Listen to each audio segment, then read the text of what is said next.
Je veux apprécier Dieu pour cette deuxième opportunité qu'il nous donne de pouvoir bénéficier de l'enseignement sur du niveau de l'école du potier. Enseignement portant sur pourquoi nous tombons malades, pourquoi nous sommes souvent malades, d'où proviennent les maladies. Et là-dessus, nous avons eu un sous-thème d'abord. Le sous-thème, c'est le corps, non, l'esprit, l'âme et le corps. L'esprit, l'âme et le corps. Nous sommes des êtres très complexes que notre Père a eu à créer, mais en trois parties.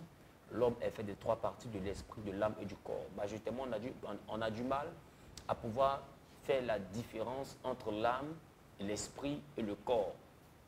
Or, lorsqu'on parle de l'âme, lorsqu'on parle de l'esprit plutôt, nous sommes au livre de Genèse et la Bible dit là-bas que Dieu souffla, d'accord? Il souffla dans les narines de l'homme un souffle de vie.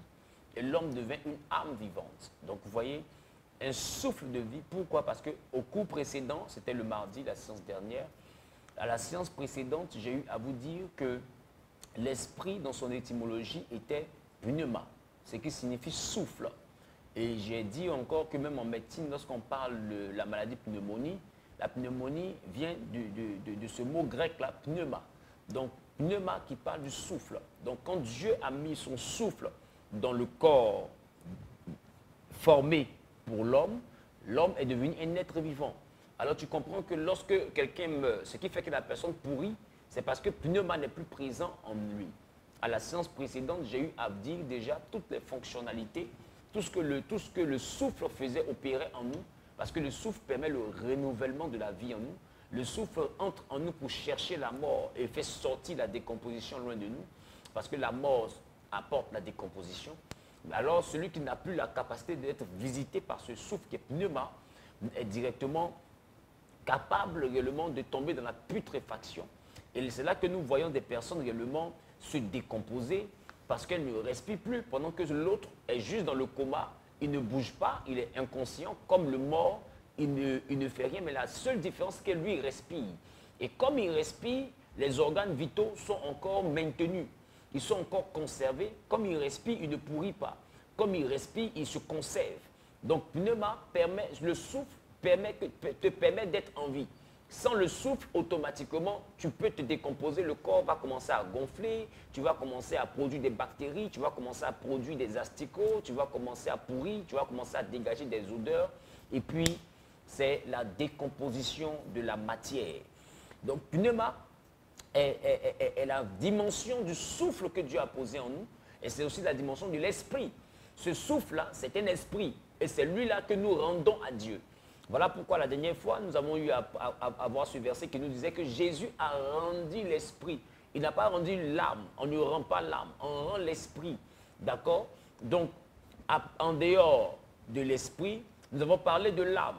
Lévitique 17, 11 nous dit que l'âme de la chair est dans le sang. Donc, ça veut dire que quelque part, ton âme et ton sang sont entremêlés. Ça veut dire que quelque part, l'âme et le sang sont entremêlés. La Bible dit l'âme de la chair. Dans d'autres versions, on dit la vie de la chair est dans le sang. Donc, ça veut dire que l'âme en toi peut être assimilée à ton sang. D'accord? L'âme en toi peut être assimilée à ton sang. Et l'âme, dans son étymologie, c'est souché. Souché qui parle de l'état psychique, donc la psychologie. Donc, ça veut dire que c'est souché qui parle de la pensée, l'état psychique, la psychologie. Donc, du coup, vous allez comprendre que lorsque tu vas à l'hôpital, que tu vois un psychologue, c'est celui-là qui maîtrise souché. C'est-à-dire, il maîtrise souché, c'est-à-dire, il maîtrise la pensée. Lui, il travaille sur l'âme, il travaille sur la pensée. Il travaille sur l'âme, il travaille sur la pensée. La psychologie est l'étude de l'âme, mais au travers de la pensée. C'est la raison pour laquelle le médecin généraliste, il te met des appareils pour essayer de voir où la maladie se situe dans ton corps. Mais celui-là qui est le psychologue, qui travaille souché, c'est-à-dire l'âme, la pensée, celui-là qui essaie de soigner l'âme, parce qu'il y a des maladies qui ne sont pas physiques, mais il y a des maladies qui sont rattachées à l'âme. Donc celui-là qui travaille l'âme, qui guérit, qui soigne l'âme, tu vas comprendre que lui, quand tu arrives dans son cabinet, il échange avec toi, il cause avec toi. Pourquoi? Parce qu'il veut comprendre tes pensées. Majoritairement, il va te mettre un dessin, il va te dire qu'est-ce que tu interprètes, qu'est-ce que tu vois, comment tu conçois le dessin, etc. Parce qu'il veut voir ce que tu as dans les pensées pour essayer de localiser dans ton âme où se trouve le problème, mais au travers de tes pensées, au travers de tes réactions, au travers de ce que tu vas dire, au travers de ton comportement, il peut savoir où se trouve le problème au niveau de Psouché. Psouché qui est en réalité l'âme. D'accord? Donc le psychologue est celui-là qui soigne Psouché. C'est-à-dire qu'il soigne l'âme. Parce que la maladie n'est pas physique.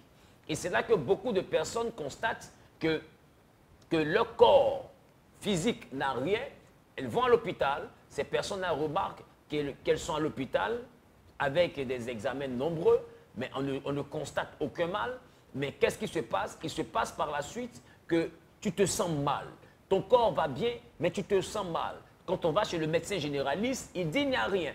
Mais dans ton corps, tu te sens mal.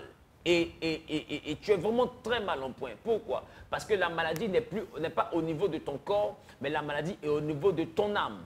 Et l'âme est très délicate parce que à partir de l'âme, le corps peut prendre un coup. C'est la raison pour laquelle, dans les choses spirituelles, c'est l'âme qui est attaquée. Dans les choses spirituelles, c'est l'âme qui est touchée. Dans les choses spirituelles, c'est l'âme qui est persécutée. Dans les choses spirituelles, c'est ton âme également que les gens appellent pour t'envoûter. La preuve, on peut dire à quelqu'un, tu as été envoûté. Mais physiquement, il n'est jamais allé chez le marabout. Mais quelqu'un prend son nom et arrive à faire appel à la fonctionnalité de son âme pour envoyer son âme réellement à être captive. Donc, c'est pour dire que toi qui es en train de m'écouter, tu dois veiller à l'intégrité de Psouché. Et je veux donner aujourd'hui, là où je me suis arrêté, je veux donner aujourd'hui quelques fonctions de l'esprit, de l'âme et du corps. Quelques fonctions de l'esprit, de l'âme et du corps. Vous qui notez en petit 1, nous allons travailler sur les fonctions de l'esprit, c'est-à-dire l'esprit qui est en étymologie grecque, pneuma, qui signifie le souffle. L'esprit qui est en réalité le souffle. Donc, vous allez comprendre que l'esprit est la dimension consciente de la présence de Dieu dans la vie de l'homme.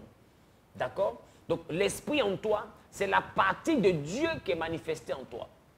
On se comprend? Et l'esprit que Dieu a posé en toi a quelques fonctions que je veux te donner. Je n'aurai pas la prétention de dire que je donnerai toutes les fonctionnalités de l'esprit, parce que seul Dieu peut donner toutes les fonctionnalités de l'esprit, mais je donnerai quelques-unes par rapport à ce que l'Éternel a bien pu me révéler. Donc, en ce qui concerne l'esprit que Dieu a mis en nous, c'est celui-là qui nous rend différents du chien. Et tu vas comprendre que le lion, malgré sa férocité, n'a pas l'esprit. Le fait qu'il lui manque l'esprit, l'homme arrive à le dompter. L'éléphant, malgré sa grande forme, le fait de ne pas avoir l'esprit, l'homme arrive à le dompter. Pourquoi? Parce que l'esprit donne lieu et place à beaucoup de choses. D'accord? L'esprit donne d'être supérieur. Tu veux avoir des résultats, ne compte pas sur ton corps. Parce qu'en matière de corps, nous faisons partie des êtres les plus petits. Le lion est plus gros. Nous faisons partie des êtres les plus petits. Le bœuf est plus gros. L'éléphant est plus gros. Mais qu'est-ce qui fait que nous, on arrive à construire des buildings, des avions? Qu'est-ce qui fait qu'on arrive à construire des bateaux? Qu'est-ce qui fait qu'on arrive à fabriquer des voitures? Qu'est-ce qui fait qu'on arrive réellement à faire des choses extraordinaires, des téléphones portables, etc. C'est parce que nous avons l'esprit. Et aucun animal, tu le mets en bourse, ne sera capable de te construire tout ce que l'homme arrive à faire. Pourquoi? Parce que nous avons l'esprit. L'esprit est la dimension qui nous permet de créer. L'esprit est la dimension qui nous permet de créer. L'esprit est la dimension qui nous permet de créer. Donc, lorsque tu as l'esprit, tu es hautement supérieur. Lorsque tu as l'esprit, tu es hautement supérieur. Tu es encore plus efficace. Donc, je vais te donner les différentes fonctionnalités de l'esprit. D'accord? Donc, déjà, en petit a, l'esprit engendre dans ta vie la révélation de Dieu. La révélation de Dieu. Et quand je parle de la révélation de Dieu, je ne parle pas du don du Saint-Esprit, qui est le don de la parole de connaissance, les dons de révélation. Ce n'est pas de ça que je parle. Je parle de la révélation de Dieu. C'est-à-dire la capacité à comprendre des choses, la capacité à découvrir des choses. C'est la raison pour laquelle vous allez comprendre que beaucoup de savants qui n'étaient pas forcément chrétiens, en travaillant avec leur esprit, ont compris qu'au-delà du feu de bois, on pouvait avoir des ampoules. Au-delà, réellement, au-delà des chevaux, on pouvait avoir un moteur. Mais le moteur qui est mis dans la voiture, c'est une réplique des chevaux qu'il y avait sur les chars dans les siècles en arrière. C'est pourquoi tu vois que les moteurs, on parle de 6 chevaux, 8 chevaux, voilà, parce que ces moteurs-là ont été faits en fonction de la force de course de certains chevaux. Donc ça veut dire que, quelque part, l'esprit a permis aux hommes de pouvoir comprendre que le monde peut être transformé. Dieu n'a pas créé de bateau. Au 6e jour, quand il a fini, qu'il s'est reposé le 7e jour, il n'avait pas créé d'avion. Mais cette révélation a été donnée à l'homme, mais par la capacité de son esprit. Et tu vas comprendre que les animaux sont dans la forêt, n'ont jamais la révélation de faire toutes ces choses. Pourquoi? Parce que les animaux n'ont pas l'esprit. D'accord? Donc l'esprit est la partie en toi que tu dois faire travailler si tu dois réussir. Si tu dois réussir, tu dois travailler ton esprit créatif. Tu dois travailler pour nous révéler des choses. Tu dois travailler pour être productif. Donc lorsque quelqu'un n'est pas productif, ce n'est pas seulement dans ses mains. Lorsqu'on parle de stérilité, ce n'est pas seulement dans tes mains. Tu peux avoir de la stérilité dans ton esprit. Ton esprit peut ne pas être fécond. Ton esprit peut ne pas produire. Ton esprit peut ne pas donner les idées qu'il faut pour te sortir de ce problème. Aujourd'hui, tu es assis, tu n'arrives pas à t'en sortir. Aujourd'hui, tu es assis, tu es dans le manque. Mais laisse-moi te dire, il y a une idée seulement que ton esprit peut produire. Et cette idée-là va te sortir de l'anonymat. Et tout le monde entier va te chanter. Mais pourquoi jusqu'à présent tu es encore anonyme? C'est parce que ton esprit ne travaille pas. Ton esprit travaille pour les critiques. Ton esprit travaille pour la télévision, pour les films, pour les feuilletons. Des fois, tu es assis là, au lieu d'avoir la révélation des bonnes choses, tu as la révélation d'un feuilleton qui passe. Tu es assis seul et puis tu entends la chanson de Marimar. Tu entends la chanson d'un feuilleton, les feux de l'amour. Et puis automatiquement, quand tu mets la chaîne, tu vois que c'est sur les feux de l'amour, tu tombes, c'est sur la chanson de Marimar. Et tu es épaté, tu dis non, quelque chose me disait que c'était ça. Non, écoute-moi bien. Tu es en train de prendre ton esprit pour faire des choses banales. Tu prends ton esprit pour faire des choses inutiles.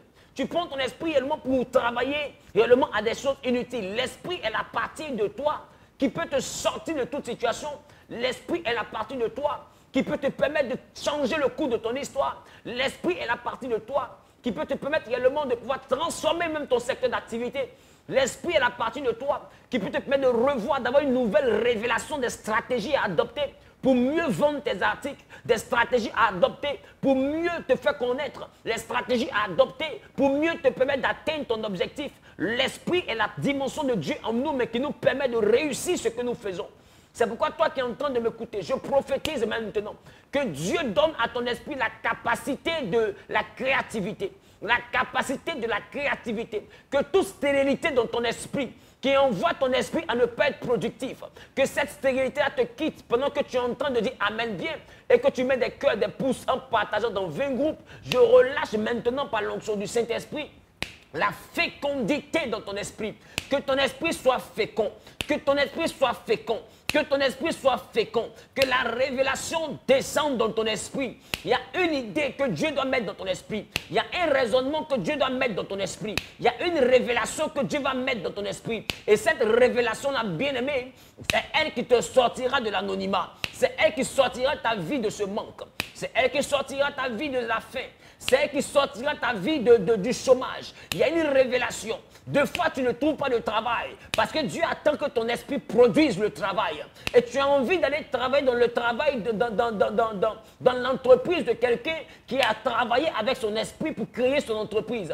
Deux fois, tu n'es pas né pour être un employé, mais tu as été conçu pour devenir un employeur. C'est la raison pour laquelle les employeurs ne vont jamais t'embaucher. Parce que toi-même, ton esprit doit produire quelque chose qui te permettra de devenir un employeur. Je prophétise maintenant sur la vie de ceux qui partagent dans les 20 groupes que l'Éternel crée dans votre esprit une révélation.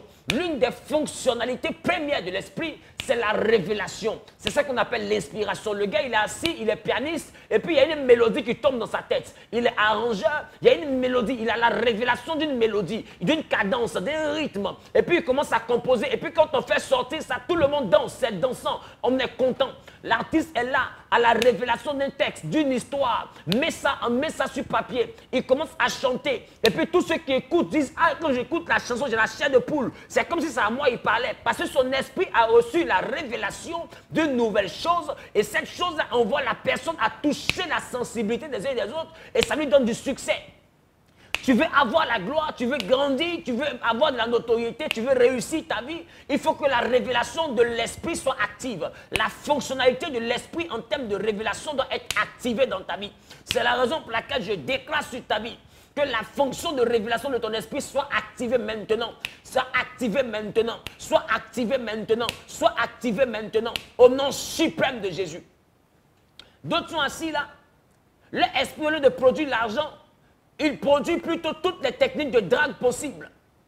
Toi, ton esprit là, c'est toutes les techniques de drague possibles que ça arrive à donner comme révélation. Donc tu le vois, il ne rate jamais sa cible. Tu la vois, elle ne manque jamais sa cible. Ma chérie, mon ami. Donc toi, ton esprit là, la révélation que toi, ton esprit a, c'est comment séduire. La révélation que toi, ton esprit a, c'est comment blaguer quelqu'un pour aller coucher avec elle. La révélation que toi, ton esprit a, c'est comment travailler juste pour t'habiller. Comment tu es intelligent, mais dans le mal. Tu as la révélation, mais dans le mal. Comment calculer pour voler la personne sans que la personne ne sache. Tout ça, c'est la révélation. À quel moment mettre le doigt dans son portefeuille, dans sa poche pendant qu'il est dans le bus. Toi, ton esprit, là, c'est comment voler seulement que tu arrives à créer comme révélation. Je prophétise que Dieu te libère de la révélation qui te mène au péché. Au nom suprême de Jésus, que Dieu te libère de la mauvaise révélation. La révélation qui te traîne à la débauche. La révélation qui te traîne réellement à l'iniquité. La révélation qui te traîne réellement à l'adultère. La révélation qui te traîne réellement au vol. La révélation qui te traîne réellement à tout ce qui ne confesse pas la gloire de Dieu. Que le Dieu sacré des Hébreux, dont je suis le prophète maintenant, libère ton esprit de toutes sortes de révélations qui ne confessent pas son nom. Tu me dis amen, bien tu reçois. Tu me dis amen, bien tu reçois. Bien-aimé, deuxième fonctionnalité de l'esprit, puisque l'esprit vient de Dieu, parce que c'est Dieu qui a soufflé dans le corps l'esprit, la deuxième fonctionnalité que je vais te donner, c'est la prière. C'est l'esprit qui te donne la force de prier. Le corps te donne une autre force. C'est la force de manger. Le corps dit qu'il veut dormir. Le corps dit qu'il est fatigué.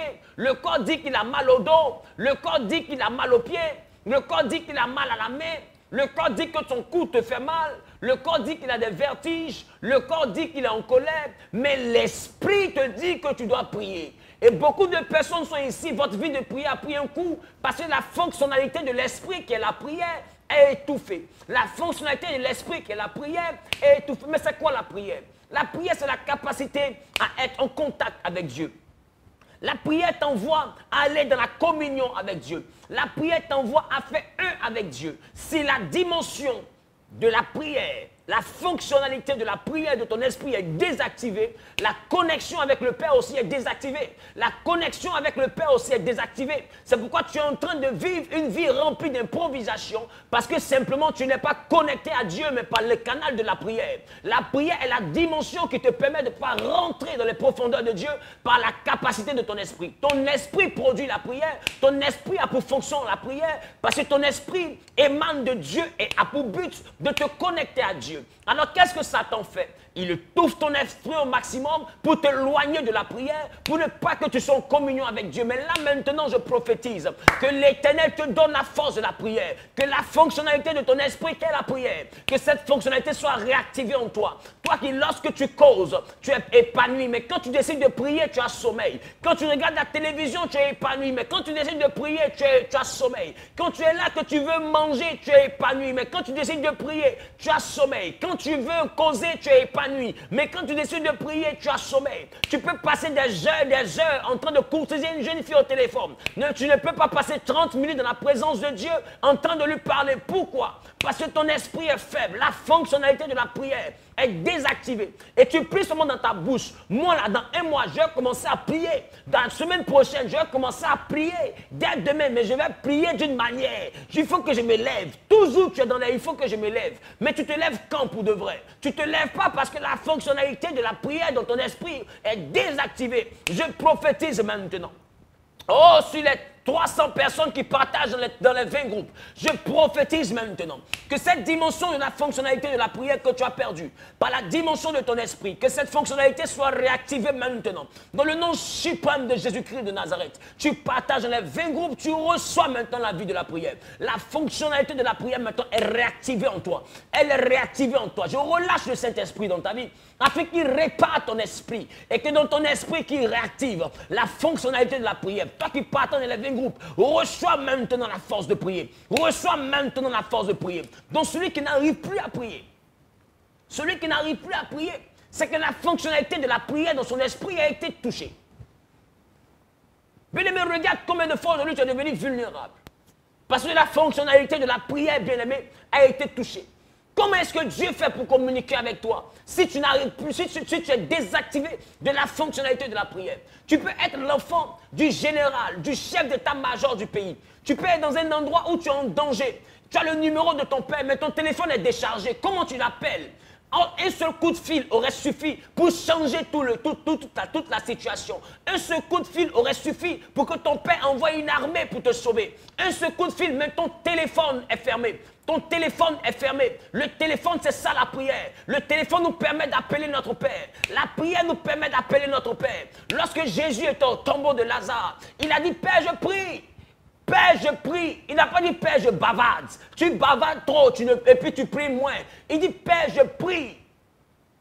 Je prie, je prie, je prie, car je sais que tu m'exauces toujours. C'est-à-dire qu'il a lancé le numéro de téléphone de son Père, par la prière. La prière nous permet de contacter le Père. La prière nous permet d'appeler le Père. La prière nous permet de dire, Père, nous sommes sur la terre, tu es dans le ciel, mais on a besoin de te parler. Décroche le téléphone. Ton fils est en train de t'appeler. Ta fille est en train de t'appeler. Il y a une situation ici, et nous savons que tu peux faire descendre une armée pour changer le cours des choses. J'annonce à quelqu'un, tu dois te relever dans la prière. C'est la fonctionnalité de l'esprit qui te permet d'être connecté à Dieu. C'est la fonctionnalité de ton esprit qui te permet d'être relié à ton Créateur. Ne néglige pas la vertu de la prière. Ne néglige pas la fonctionnalité plutôt de la prière, parce que par elle, la gloire de Dieu se manifestera dans ta vie. Quelqu'un me dit Amen. Donc, la fonctionnalité de la prière est une dimension de l'esprit, bien-aimé, qui te permet de rentrer en communion avec Dieu. Si ton esprit n'est pas sur la fonctionnalité de la prière, n'est pas activé dans ton esprit, il y a une cassure entre toi et Dieu. Il y a une cassure entre toi et Dieu. Et laisse-moi te dire, cette cassure entre toi et Dieu, elle a une conséquence directe. C'est le déséquilibre. Elle a une conséquence directe, c'est le vide. Lorsque Dieu et toi, il y a une cassure, il y a une impression que tu auras. C'est l'impression réellement qu'il te manque toujours quelque chose. Tu seras en train de dire non, j'ai besoin d'un travail. Mais une fois que le travail arrive, tu n'as plus besoin du travail. J'ai besoin de l'argent, mon salaire ne suffit plus. On augmente ton salaire. Non, j'ai besoin d'un mariage, le mariage. On te donne un mariage. Non, j'ai besoin d'un enfant, un enfant. On te donne un enfant. Non, mon enfant est trop têtu, mon mari ne doit pas à la maison. On fait dormir le mari à la maison. Non, ma belle-mère ne m'aime pas.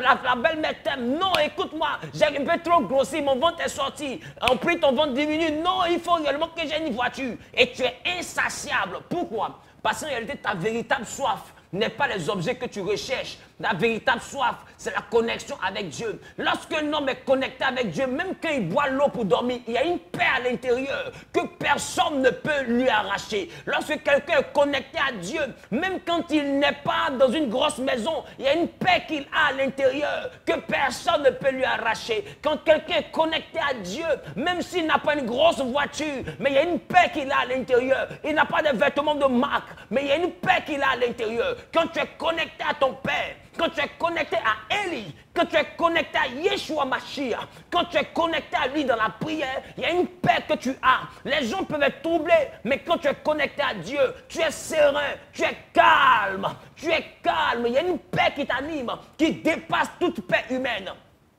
La communion avec Dieu. Lorsqu'un homme est beaucoup troublé, cela signifie simplement que la fonctionnalité de la prière a baissé. Remarque, aujourd'hui, tu paniques beaucoup. Tu paniques beaucoup, mais pourquoi? Parce que simplement la fonctionnalité de la prière a été touchée. Parce que simplement la dimension de la prière en toi a été touchée. Tu paniques parce que tu ne pries plus beaucoup. Donc tu n'es plus connecté à Dieu. Tu n'es plus un avec Dieu. Tu n'es plus serein comme Dieu voulait que tu sois serein. Parce que quelque part, la fonctionnalité de la prière a été touchée. Qu'est-ce qui se passe quand la fonctionnalité de la prière est touchée?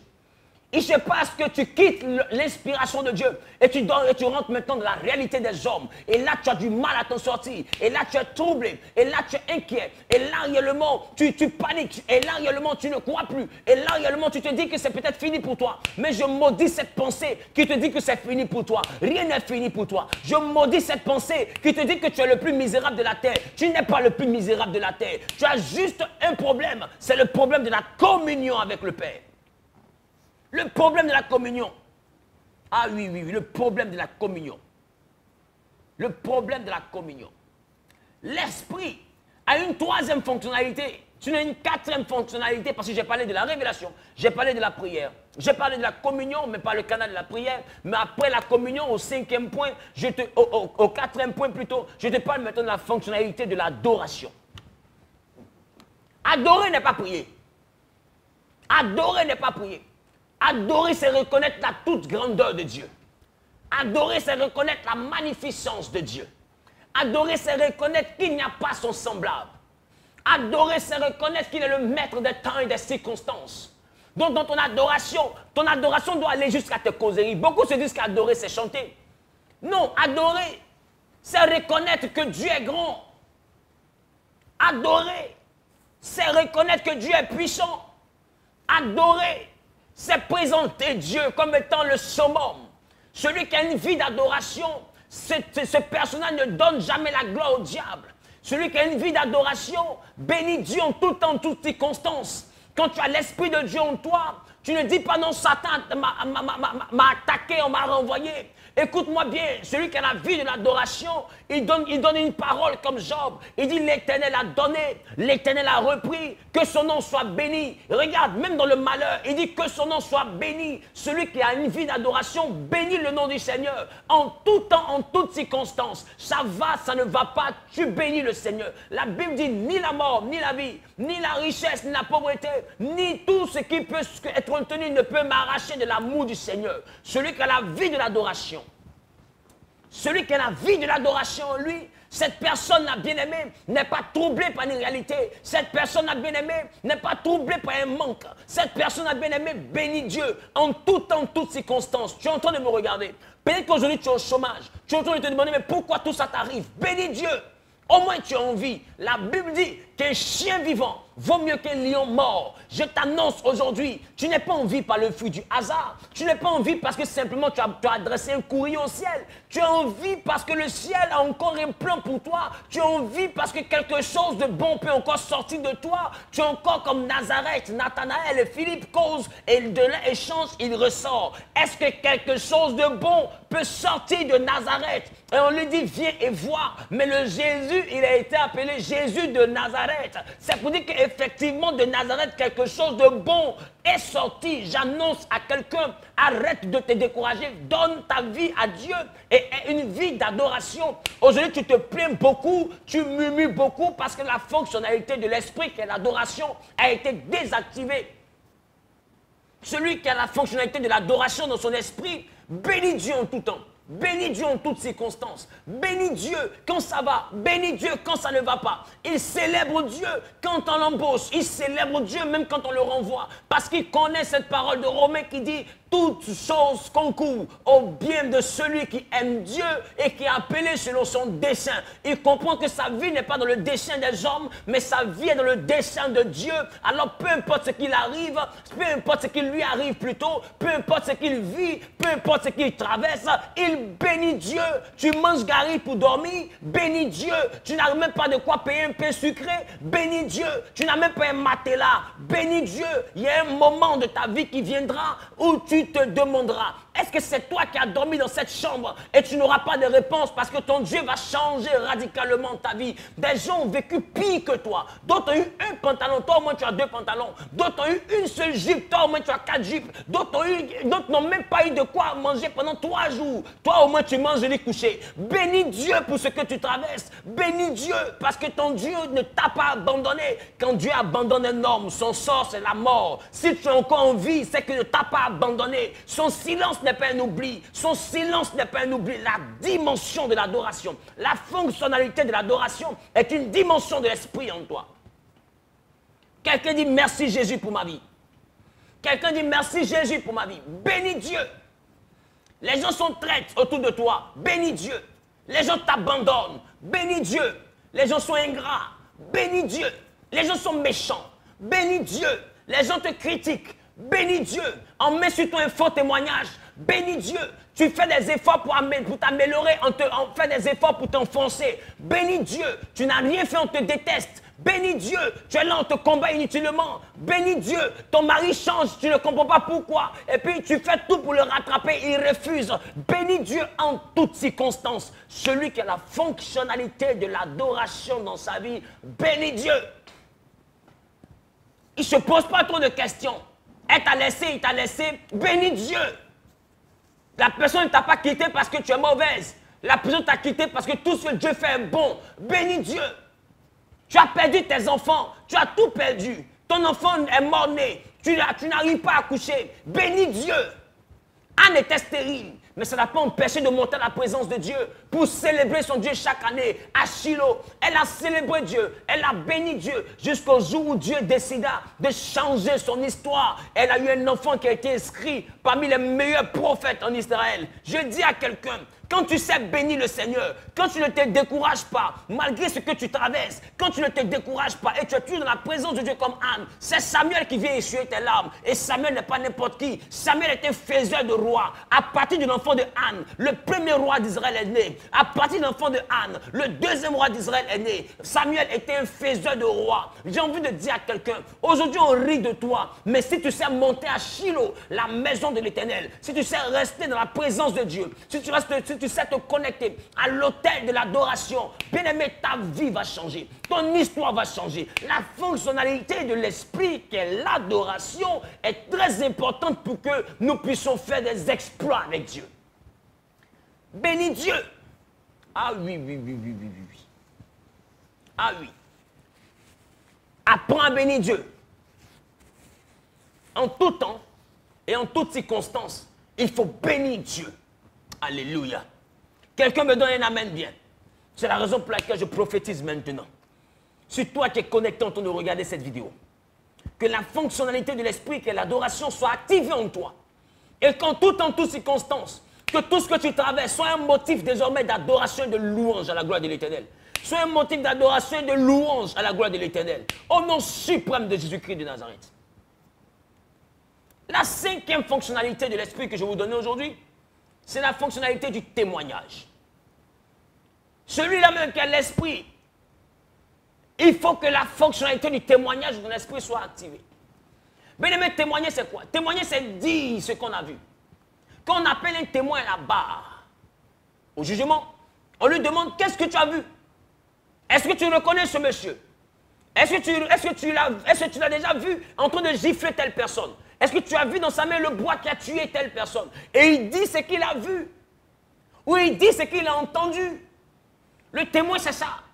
Le témoin, il dit soit ce qu'il a entendu, ou il dit ce qu'il a vu. Je reprends. Le témoin dit ce qu'il a entendu, et le témoin dit ce qu'il a vu. Il ne dit pas forcément ce qu'il a vécu. Il dit ce qu'il a entendu, ce qu'il a vu et ce qu'il a vécu. Mais il ne dit pas seulement ce qu'il a vécu. Il dit aussi ce qu'il a vu et entendu. Mais quand tu vois, ça peut être dans la vie de quelqu'un d'autre. Quand tu vois, ça peut être dans la vie de quelqu'un d'autre. Quand tu entends, ça peut être des paroles de quelqu'un d'autre. Donc celui qui a une vie de témoignage, qui écoute des témoignages, il prend ce témoignage pour aller le dire à ses amis, pour dire Jésus est bon, il a fait telle chose dans la vie de telle soeur, il a accompli telle chose dans la vie de tel frère, Jésus est bon. Bien aimé, quand tu as une vie d'adoration, tu répands le témoignage de la bonne nouvelle. Quand tu as une vie d'adoration, même quand Dieu te donne un travail, tu répands le témoignage de ce travail. Quand Dieu te donne un mariage, tu répands le témoignage, tu ne t'assois pas. D'autres sont là, ils sont assis. Dieu a fait beaucoup de choses, mais tu préfères nous dire ce qu'il n'a pas encore fait.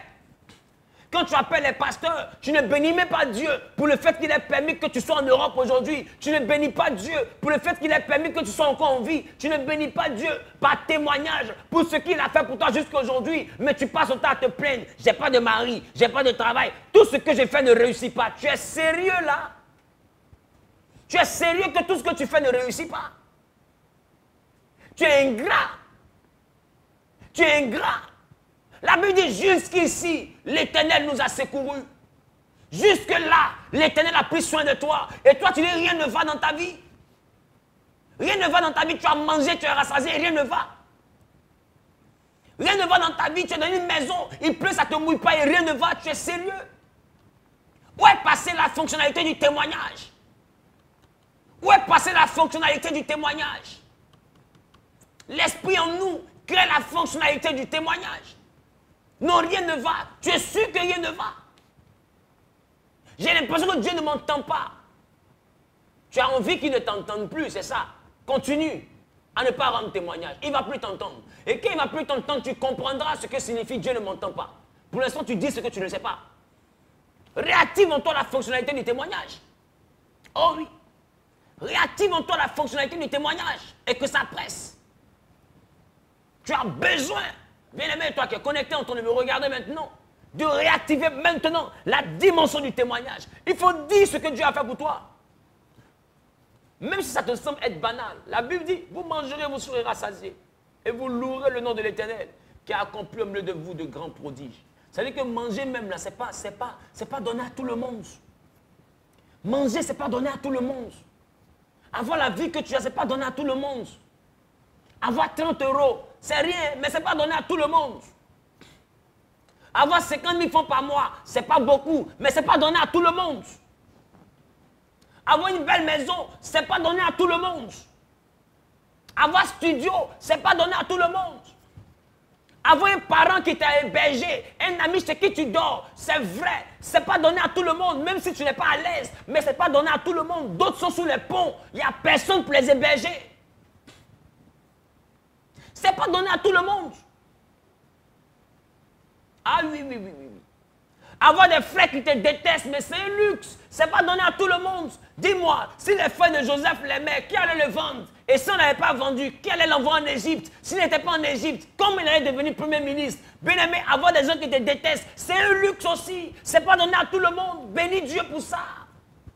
Toi au moins on te déteste, mais tu es toujours debout. Toi au moins on te déteste, mais tu es toujours en vie.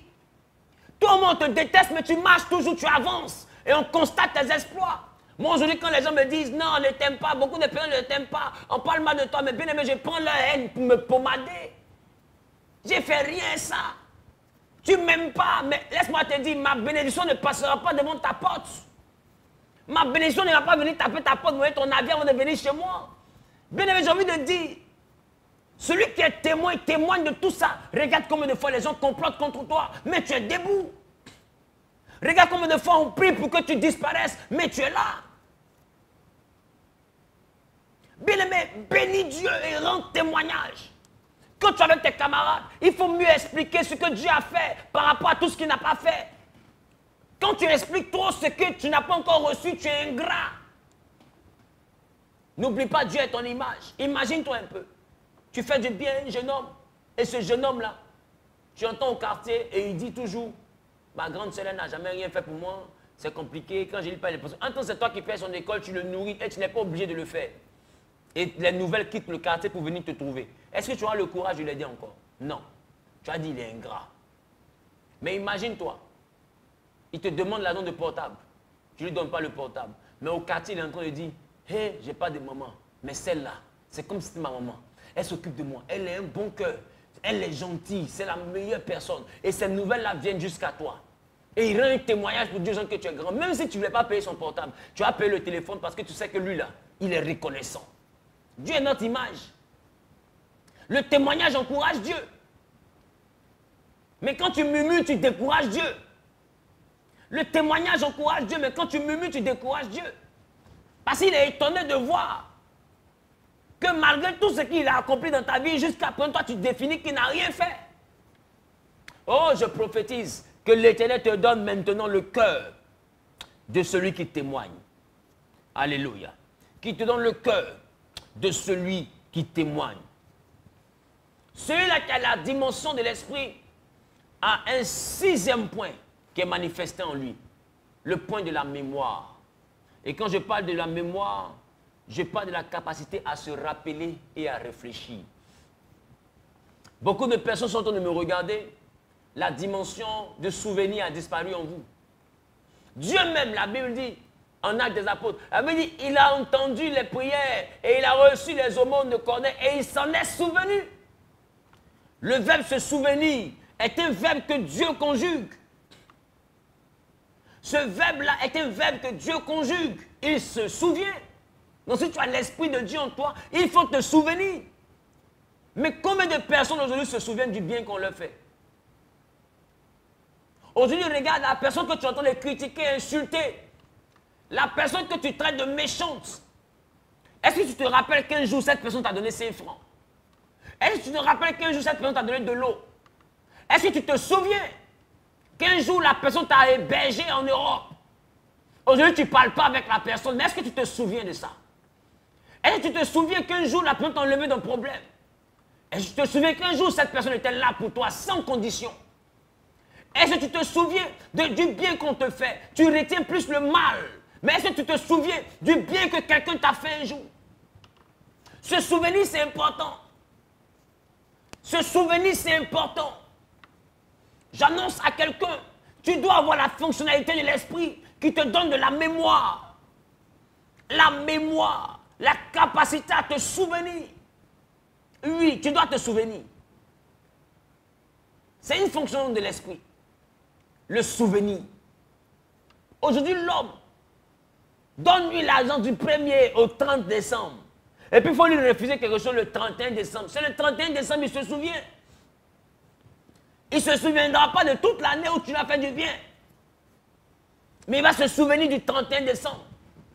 Regarde, Jésus a marché avec Pierre pendant 3 ans et demi. La Bible dit qu'un seul jour, Pierre va dire aux gens, je ne l'ai pas connu. Mais quand Jésus est revenu à la vie, il est reparti vers Pierre. Pourquoi? Parce que l'homme là, il a connu Jésus pendant 3 ans et demi. Si un seul jour il dit qu'il n'a pas connu, ce n'est pas grave.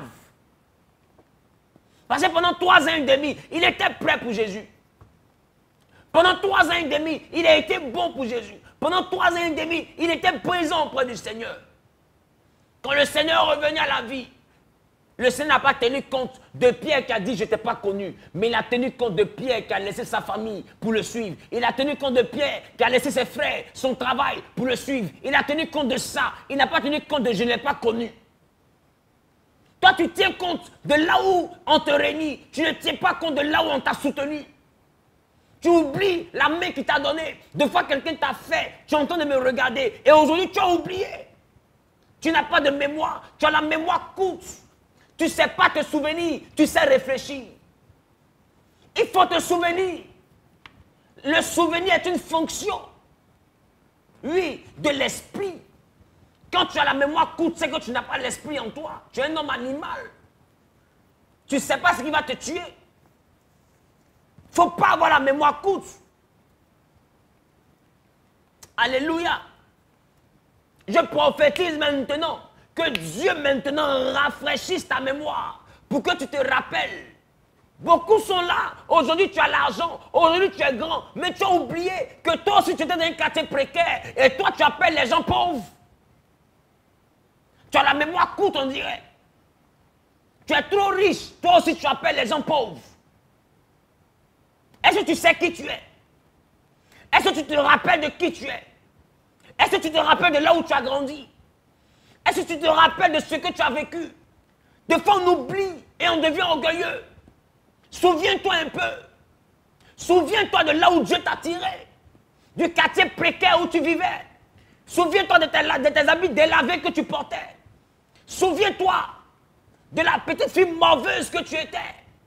Souviens-toi de l'enfant abandonné que tu étais. Rappelle-toi de ton enfance. De là où tu dormais. Souviens-toi de ta jeunesse, ton adolescence, de là où tu vivais. Tu t'es battu et je suis fier de toi.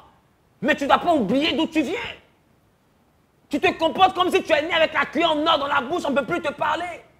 Souviens-toi. Quand tu n'as pas le souvenir, quand tu n'as pas la mémoire, c'est que tu es un homme animal. Souviens-toi d'où tu viens. Oh, je vais crier sur quelqu'un aujourd'hui. Rappelle-toi d'où tu viens. Oui, le souvenir. Le souvenir est important. La dame, là, elle n'est pas ta maman, mais elle t'a éduqué comme ta mère. Quand ta mère t'a laissé chez ton père, elle t'a éduqué, elle t'a nourri, elle t'a scolarisé, elle t'a soigné. Maintenant que tu as grandi, tu sais laver tes fesses. Maintenant, elle est devenue comme ta rivale. C'est là que tu peux lui tenir tête. C'est là que tu lui rappelles qu'elle n'est pas ta mère. Souviens-toi. Tu as la mémoire courte. Rappelle-toi. Le monsieur là, quand il t'a connu, tu n'étais qu'un bambin avec des couches. Il t'a éduqué comme son père. Tu as grandi. Aujourd'hui, tu connais ton papa. Il parle, tu parles. C'est toi qui dis à tes camarades, ce n'est pas mon père, ce n'est pas ma mère. Tu connais ton père aujourd'hui. Toi, tu as un père. Tu es ingrat. Tu es un homme animal. Souviens-toi. Aujourd'hui, tu l'appelles ma marate. Elle est devenue marate. Quand tu étais petit, elle était maman. Maintenant, elle est devenue marate. Tu es ingrat. Souviens-toi. Celui qui n'a pas la mémoire. Celui qui n'a pas la mémoire. Souviens-toi. de cette mère que tu as, qui a vendu galette pour toi, de cette femme avec qui tu voulais te marier, qui s'est pris, qui a lutté pour que tu deviennes ce que tu es devenu. Aujourd'hui, tu es devenu riche. C'est là que tu comprends que cette femme-là n'est pas allée à l'école. Tu ne peux plus la marier. Souviens-toi. Elle a donné son sang pour toi. Rappelle-toi de ça.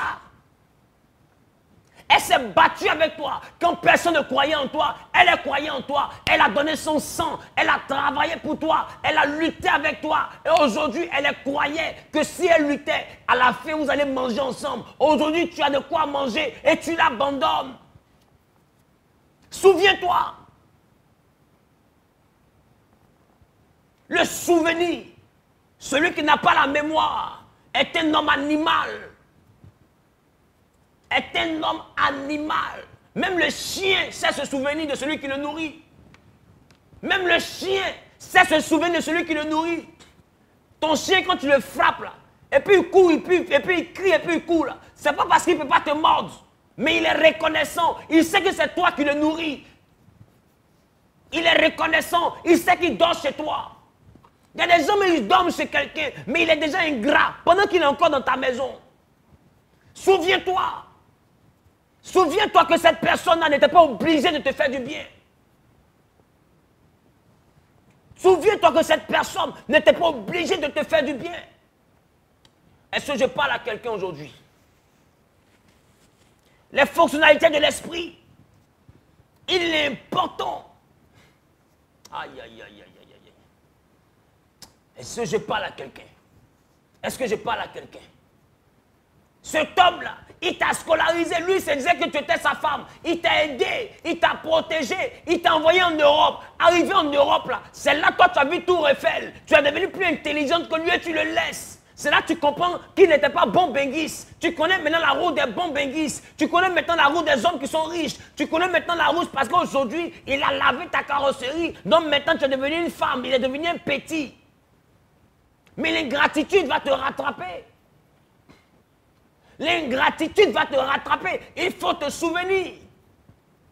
Oh oui, il faut te souvenir, maman. Il faut te souvenir, papa. Souviens-toi, mon frère. Souviens-toi.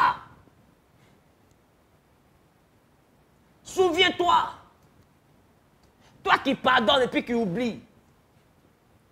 J'ai envie de te dire, n'oublie jamais ce qu'on t'a fait. La mémoire aussi sert à se rappeler. Des gens qui t'ont persécuté, des gens qui t'ont humilié, tu n'avais rien, ils t'ont insulté, ils t'ont combattu au plus haut degré. Aujourd'hui, tu es devenu quelqu'un. Ça y est, eux, tu t'en as mangé comme ça. Tu veux qu'ils achèvent ce qu'ils ont commencé? Quand tu seras empoisonné, c'est pour venir raconter ta vie avant de mourir. Ce qu'ils t'ont fait là, ça ne t'a pas rendu intelligent? On ne t'a pas demandé de garder ça dans ton cœur, mais on t'a demandé de ne pas oublier. On ne t'a pas demandé de le rendre, mais on t'a demandé de ne pas oublier. Si les méchancetés ne t'ont pas rendu intelligent, c'est quoi qui te rend intelligent? Ils t'ont montré qu'ils ne t'aiment pas. Tu vas t'asseoir avec eux pour manger. C'est quel nom tu cherches? Ils te montrent qu'ils ne veulent pas de toi. Ils ne veulent pas ton bonheur. Et toi, tu vas t'asseoir pour manger avec eux. C'est quelle gloire tu cherches? C'est quel honneur tu cherches? C'est quelle sympathie tu cherches? Tu veux leur pardonner, pardonne-leur, mais ne t'assois pas au milieu d'eux pour exposer ta vie. Il y a des gens qui sont méchants, tu ne pourras pas les changer. Il faut te souvenir, il n'est pas la mémoire courte. Dieu a dit de pardonner, c'est vrai, mais n'oublie pas. N'oublie pas. N'oublie pas ce qu'on t'a fait. Est-ce que quelqu'un est en train de m'écouter? La fonctionnalité de l'esprit, c'est le souvenir. Le souvenir nous rend intelligents. Le souvenir nous rend intelligents. Le souvenir nous permet de savoir d'où on vient. Le souvenir nous permet de comprendre qui nous a aidés et qui ne nous a pas aidés. Le souvenir vient pour comprendre comment est-ce qu'on doit marcher par rapport à là d'où on vient. Quand tu as le souvenir en toi, tu n'es pas orgueilleux. Quand tu as le souvenir en toi, tu n'es pas bête. Quand tu as le souvenir en toi, tu sais comment te comporter. Tu ne reproduis pas les mêmes erreurs. Parce que le souvenir t'envoie à te rappeler te rappeler ce qu'on t'a fait. Souviens-toi que hier, tu as beaucoup parlé. C'est dans ça qu'ils ont gâté ton mariage. Aujourd'hui, tu as une nouvelle opportunité de mariage. Souviens-toi que ta bouche a gâté ton mariage hier. Donc ferme ta bouche. Souviens-toi. Hier, tu avais de l'argent. Tu avais beaucoup d'amis. Tu as perdu ton argent. Tu as perdu les amis.